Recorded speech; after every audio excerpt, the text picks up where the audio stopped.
Manca proprio una manciata di secondi alle 8 in questo momento, eccoli qua. E salutiamo puntualissimo il presidente del Veneto, Luca Zaia, buongiorno. Buongiorno a tutti. Allora, io comincerei con la notizia di oggi, quello che succede a Vicenza, in questa casa di riposo. Beh, penso che sia chiaro cosa succede. C'è un anziano e abbiamo un video, il video sembra risalga a luglio. Sì. Viene filmato una parte del piede che è oggetto di una piaga importante, e si vedono dei vermi circolare sul lenzuolo del letto. Allora, prima premessa, Sì. non è un ospedale della Regione del Veneto, cioè nostro, ma è una casa di riposo che è gestita da altri. Sì. Secondo aspetto, ho avviato dopo 3 istanti e mezzo subito un'ispezione, perché è mia facoltà avviare un'ispezione. Sì. Anche se non è una gestione nostra. Terzo aspetto, vedremo alla fine della gestione. Comunque dico che per le competenze che ho io, qualora fossero accertate tutte le notizie che abbiamo, bisogna fare, come si può dire, fare un po' di ordine, ecco, diciamolo così in maniera carina. Capisco che l'amministratore non è colui che va a fare le medicazioni, però è tanto vero che non si può accettare una roba del genere. Infatti lei era molto arrabbiato, no? Ma sono arrabbiatissimo, guardi, adesso voglio vedere la relazione, Sì. perché sento le teorie più strane. Allora, se c'è un verme è perché una mosca ha deposto le uova. Sì. Cominciamo a dire come stanno le cose. Le mosche depongono le uova su materiale organico, lo fanno su carne in putrefazione, nelle discariche, e lo fanno sullo sterco dell'animale, insomma sulle carcasse di animali morti, lo possono fare anche su una ferita di una persona. Sì. Quindi il tema è l'igiene. Uno dice: ma quanto tempo ci mette l'uovo a diventare larva? Ve lo dico io, dalle 8 alle 48 ore. Vuol dire che se la mettiamo anche in maniera proprio eccezionale, che ci è stata deposta la mosca e dopo 8 ore il verme già girasse per la lenzuola, roba diciamo straordinaria, perché ci vuole almeno 10-12 ore, facciamo 8 ore. Vuol dire che in 8 ore quel piede non è mai stato medicato, curato, eccetera. Io voglio che mi si dia una risposta chiara su questo aspetto. Tra l'altro è una struttura insomma abbastanza conosciuta, proprio uno storico pensionato di Vicenza, no? È il San Camillo. Sì, lo diciamo. Ma guardi, io non è che voglio fare di tutto un arbon fascio, però ci sono anche delle regole, no? Adesso se ci sono delle responsabilità oggettive, e penso insomma che avere dei vermi che girano per le lenzuola di un letto, cioè, qualcuno sarà responsabile di sta roba. C'era Aristotele, no, che diceva, propinava la generazione spontanea. Faccio una piccola lezione di filosofia, di scienza molto del passato. La generazione spontanea, secondo Aristotele, era che dalla carne nascono i vermi. E infatti gli antichi dicevano ipse dixit, no? Lui l'ha detto, Aristotele l'ha detto. Invece poi è stato dimostrato scientificamente che dalla carne non nascono i vermi, bisogna che c'è una mosca che depone le uova. Allora, siccome non c'è la generazione spontanea, vuol dire che c'è arrivata una mosca, può capitare, ma dopo 8 ore la medicazione doveva essere rifatta, cioè il fatto che la mosca abbia modo di deporre le uova sulle ferite e dar vita a un verme, vuol dire che, a mio avviso, modestamente, dati scientifici, vuol dire che nessuno ha medicato quella ferita per almeno 8 ore. Tra l'altro si parla anche di lenzuola sporche, insomma, che si vedrebbero. Ma sì, guardi, dopo bisogna essere obiettivi, che ci siano 2 o 3 macchine nelle lenzuola, che possono essere macchine di esudato da una ferita, ci sta. Cioè io non so che ferita ci fosse sotto quelle gazze. Il mio problema non sono le macchie sulle lenzuola che possono venire fuori dopo 3 istanti che ti hanno medicato, lo sappiamo tutti, insomma, tutti abbiamo avuto mai una ferita, un'operazione o quant'altro. Il tema è i vermi. Ma speriamo bene, dai, comunque lei ha mandato immediatamente, no? Ma già ieri mattina c'era l'ispezione, guardi, oggi aspetto la relazione e dopo prendo la mia decisione. Molto bene, parliamo di cose belle invece, la settimana del Veneto all'Expo, insomma, di cui andare orgogliosi, c'è molto, no? Sì, ci sono le Dolomiti, lo possiamo dire, ci sono le foreste del Veneto, c'è la montagna veneta, ci sono i nostri prodotti tipici, le maghe, tutto quello, lo sci, cioè tutto quello che è il Veneto dell'agroalimentare e della proposta turistica. Diciamo che è lo stand dell'orgoglio veneto, è uno stand che è identitario, ma è anche uno stand che guarda il futuro, cioè quindi non solo a Marcor, ma guarda il futuro, in un contesto nel quale c'è un eccesso di pubblico eccezionale, cioè noi calcoliamo che solo nel nostro micro stand ci passino 25.000 persone al giorno. E consideri che mediamente per visitare il padiglione Italia, che è uno dei tantissimi padiglioni dell'Expo, sì. Ho visto una coda di più di 1 chilometro di lunghezza. Certo. Posso dire che noi con la nostra attività in questi 6 mesi, perché abbiamo iniziato il 1° maggio e a fine ottobre finisce questa avventura, abbiamo intercettato 150 delegazioni straniere e abbiamo già dato vita ad 800 incontri, come si dice B2B, cioè business to business, cioè aziende con altre aziende, buyers, insomma. E speriamo che questa Expo porti anche fatturato alle nostre aziende. Sicuramente qualche novità ce la porta in Veneto e spero sia molto positiva per i nostri imprenditori e per i nostri territori. Insomma, una filiera, quella dell'alimentazione, davvero grande. Poi devo dire che c'è anche, siamo un po' protagonisti, no? Anche di questa storia economica, insomma, e sociale anche, no? Del Veneto, insomma. Protagonisti tutti noi cittadini, gli agricoltori, insomma, il vino buono. Siamo un popolo eccezionale e questa eccezionalità viene fuori da una lettura che è la lettura, come si può dire, più genuina di cosa sa fare un popolo, che sono 350 prodotti tipici dell'agricoltura. C'è un popolo di fannullone, voglia di far nulla, non fa 350 prodotti tipici. Coltiva un po' di patate, un po' di grano e finisce lì, cioè e un po' di proteine con i legumi. Cioè noi siamo degli artisti in agricoltura. Pensate solo a cosa produce la montagna veneta in materia di lattiero caseario. Sì.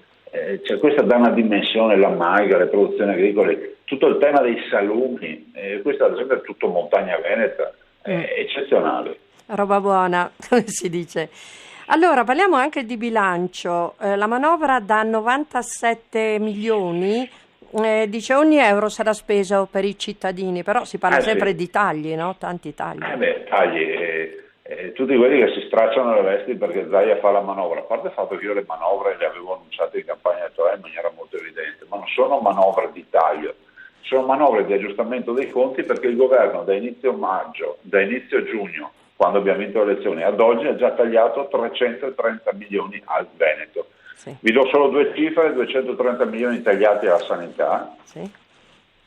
Per dare una dimensione a chi ci sta ascoltando, il bilancio della sanità in Veneto chiude con un attivo di 10-12 milioni. Beh, ci hanno tagliato 230 milioni. È come se una famiglia avesse un risparmio annuale di 1.200 euro e arrivasse qualcuno che gli dice: guarda, devo tagliarti 230.000 euro dai conti. Questa è un po' la dimensione. La farsa delle province, la farsa vergognosa delle province, l'aver raccontato le bugie ai cittadini dicendo chiuderemo le province, che non sono state chiuse. Non sono state chiuse. Io non ce l'ho con le province, io penso che comunque... Sono tutte lì comunque. No, però visto che gliel'hai promesso, non sono state chiuse, ci sono 2 grandi novità. Gli amministratori non gli eleggono più i cittadini. Sì, esatto. La seconda, grave per noi veneti, che i 40 milioni del sostentamento delle province in Veneto non li paga più il governo, ma li paga la regione. Quindi 235 milioni di taglio alla sanità più 40 delle province da quest'anno vanno 2,75 e poi c'è tutta una serie di miriade di tagli che ci porta ai 330 milioni. E qui taglia la sanità, poi tutte queste nuove regole, queste nuove leggi che preoccupano. Ci parla di questo ricorso alla consulta? Ma senta, cioè, io non capisco. Vedo, allora, il tema è questo. Allora, o ci indigniamo sempre per difendere i veneti, ma non lo possiamo fare a corrente alternata. Quando io faccio i ricorsi, oggi li faccio contro il governo Renzi, ma voglio ricordare, andate a prendervi le carte. Nel 2011, quando ero presidente e c'era il governo Berlusconi, li facevo contro Berlusconi. Io ho fatto un ricorso contro il ticket da 5 euro che ha messo il governo Berlusconi, perché i veneti mi hanno eletto per difenderli e tutelare i loro interessi. Allora mi chiedo come mai ti stracci le vesti perché facciamo una manovra in regione e contemporaneamente nelle stesse ore il governo taglia 208 prestazioni sanitarie e diffida i medici a prescrivere, altrimenti multa i medici e non hai nulla da dire.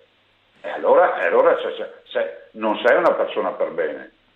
Ma poi è una responsabilità enorme che verrebbe data ai medici di base, insomma non possono poi decidere loro, no? Ci saranno delle diagnosi che qualcun altro deve fare, no? Guardi, io dico una roba, non cadiamo nel tranello. Cioè il gioco di Roma è dire che i medici di base non valgono più niente, che le regioni curano male i cittadini, che qua, vabbè, invece se parte la guerra tra poveri qui, Roma gode. Invece noi diciamo che i medici di base sono un pilastro fondamentale del servizio sanitario regionale. Sì. Quando i medici di base collaborano con noi riusciamo a fare grandi progetti e questi medici di base in Veneto hanno voglia di collaborare. Ovvio che se il cittadino viene preso dalla fregola di dire il medico di base non mi visita e la regione mi cura male, Roma gode. Cominciamo a dire che con questi medici di base abbiamo chiuso l'accordo delle medicine di gruppo e si fa in modo che per 12 ore al giorno il cittadino non debba correre continuamente a pronto soccorso, ma trova nel suo comprensorio un medico, un infermiere che comunque lo può medicare, lo può visitare e può soccorrerlo. Queste sono le prime cose che stiamo facendo. Allora, proprio nell'ambito della sanità, l'assessore alla sanità Coletto ha garantito i fondi per i diabetici, perché era nato anche lì un po' di discussione. Ma sì, ma sono sempre polemiche, no? Sì, polemiche. Cioè, allora, sì. Guardi, la differenza tra noi e quelli che ci attaccano è una solo, che noi siamo in campo e dobbiamo gestire la partita. Gli altri sono tutti in tribuna a guardarla la partita. Ma secondo voi io metto a fame i diabetici perché per quanto disgraziato posso essere, mi vado a creare un problema? Perché nel momento in cui non do un servizio rischio di aver più ammalati. Certo che sì. Al di là di ogni valutazione umana, tutto, c'è anche, forse ce n'è una anche di più cinica, che comunque è un investimento da re. Per cui non ci vuole pazienza, come ho sempre detto i veneti, fidatevi, cioè io non ho mai tradito la parola data. Il mio programma è chiaro e siamo i numeri uno per curare. Se poi qualcuno continua a dire che la sanità del Veneto non va bene, viene da me, lo ricevo io, mi dà la tessera sanitaria e va a farsi curare in un'altra regione. Perché per ormai la nostra sanità ci vuole coraggio. Allora, parliamo invece, la CGIA di Mestre dice che sono in calo le tasse sul lavoro in Italia, sulle retribuzioni più basse, meno tasse fino a 1.700 euro all'anno. È buona come notizia, cioè è vera, soprattutto, ma insomma la CGIA è credibile, no? Beh sì, le tasse sul lavoro certo che sono diminuite, si passa al Job Act, c'è un bel risparmio per le imprese con queste nuove formule di assunzione, ma il vero tema è poi al lavoratore arrivano più soldi? No. E allora dove se ne vanno questi soldi? Allora, la busta paga non aumenta, il datore di lavoro ha una formula più flessibile di assunzione, spende di meno adesso col Job Act, però sono tutte le assunzioni a termine poi, finiti questi 3 anni, cioè io non vorrei che ci ritroviamo con un sacco di disoccupati perché si apre un mondo nuovo, però il vero tema è qui, lasciare soldi in tasca al lavoratore, perché? Al di là anche qui di tutti i bei discorsi romantici che possiamo fare, perché il cittadino che ha più soldi in tasca diventa un buon consumatore e quindi fa girare l'economia. Non possiamo pretendere che l'economia riparta se chi va a lavorare prende uno stipendio da fame che non riesce a sbarcare il lunario. Questo è il vero tema. Senta, un'ultima cosa, di recente sono stati salvati 2 alpinisti tedeschi con elicotteri da Bolzano, 4 elicotteri hanno mosso per portarli a casa e naturalmente adesso hanno presentato il conto salatissimo perché sono 14.000 euro. Lei è d'accordo su questo far pagare i soccorsi? Guardi, lei sfonda una porta aperta. Ecco. Nel momento in cui c'è l'incuria, io lo dico sempre, chi va con le Havaianas, con l'infradito a passeggiare in montagna, guardi, per me gli può succedere quello che gli può succedere, per me paga il conto. Tanto è vero che si paga il conto in Veneto. Ecco, non è questo volevo chiederle. Avvisiamo i veneti e tutti gli escursionisti, che se andate e fate casino, per vostra incuria, anche per stupidità a volte, perché a volte andiamo a recuperare gente veramente che sarebbe da lasciarla lì un po' di più, solo per fargli capire, ovviamente è una battuta, cioè mettono a repentaglio la vita dei miei soccorritori, il soccorso alpino. Io sono andato a un funerale dei 2 ragazzi che sono finiti sotto i massi quella volta su a San Vito, no? 2 anni fa, 3 anni fa. Cioè, per andare a salvare delle persone, io non voglio andare ai funerali dei miei ragazzi del soccorso alpino. Non esiste, non voglio che vengano messe a repentaglio la vita dei miei sanitari, dei volontari in generale, ce lo ricordiamo Falco, no? Certo, ma Presidente l'altro giorno... Allora io dico, se tu ci vai ed è incosciente, paghi il conto, ma bisogna fartelo pagare anche. e quindi in montagna ci vuoi andare, ti assicuri, Sì. assicuri. Finiamola con queste pagliacciate di andare in montagna con l'infradito e dopo creare dei casini che non finiscono più. Fate un'intervista ai ragazzi del soccorso alpino, fatevi raccontare quante volte sono usciti quest'estate, è una roba paurosa. Anche di recente per 2 fungaioli incrodati. Sì. Si rende conto, 40 persone più unità cinofile e più un grande faro per illuminare la notte. Qui si deve far pagare il conto, perché non te l'ha ordinato il medico andare a funghi. E come si fa negli altri sport? Non capisco per qual motivo. Vai a cavallo, ti fai l'assicurazione, no? Perché se ti succede qualcosa ti devi essere assicurato. Vai a caccia, adesso per carità, io non sono un cacciatore, però faccio un esempio che magari è diffuso, sei assicurato. E vai in montagna a fare qualsiasi roba, paga il conto pantalone, non esiste. Va bene, grazie tante Presidente, è stata una bellissima chiacchierata. Grazie a voi, buongiorno a tutti. Buongiorno, grazie ancora.